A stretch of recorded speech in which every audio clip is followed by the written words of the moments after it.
Iran থেকে তেল আমদানির জেরে চীনের 5টি রিফাইনারির উপর মার্কিন নিষেধাজ্ঞাকে কেন্দ্র করে উত্তেজনা তুঙ্গে। বেইজিং এই পদক্ষেপকে অবৈধ আখ্যা দিয়ে পাল্টা এক নিষেধাজ্ঞা জারি করেছে, যাতে তাদের কোম্পানিগুলো মার্কিন নীতি উপেক্ষা করতে পারে।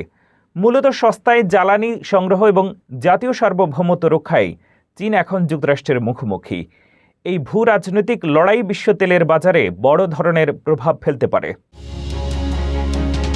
বিশ্ব অর্থনীতি আর ভূ রাজনীতির ময়দানে আবারও মুখোমুখি দুই পরাশক্তি, মার্কিন যুক্তরাষ্ট্র ও চীন। ইরানের কাছ থেকে তেল কেনার অভিযোগে সম্প্রতি চীনের 5টি তেল শোধনাগারের ওপর নিষেধাজ্ঞা আরোপ করেছে ওয়াশিংটন। কিন্তু বেইজিং এবার আর চুপ করে বসে নেই, তারাও দিয়েছে পাল্টা ঘোষণা।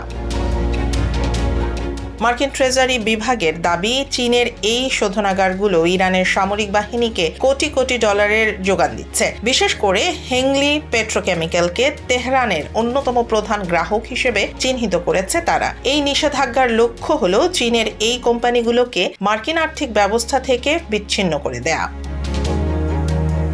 জবাবে চীন সরকারের পক্ষ থেকে একটি নিষেধাজ্ঞা আদেশ জারি করা হয়েছে। চীনের বাণিজ্য মন্ত্রণালয় সাফ জানিয়ে দিয়েছে, এই মার্কিন নিষেধাজ্ঞা আন্তর্জাতিক আইনের লঙ্ঘন। তারা তাদের কোম্পানিগুলোকে নির্দেশ দিয়েছে এই নিষেধাজ্ঞা না মানার জন্য। চীনের মতে এটি তাদের জাতীয় সার্বভৌমত্ব এবং উন্নয়নের ওপর আঘাত।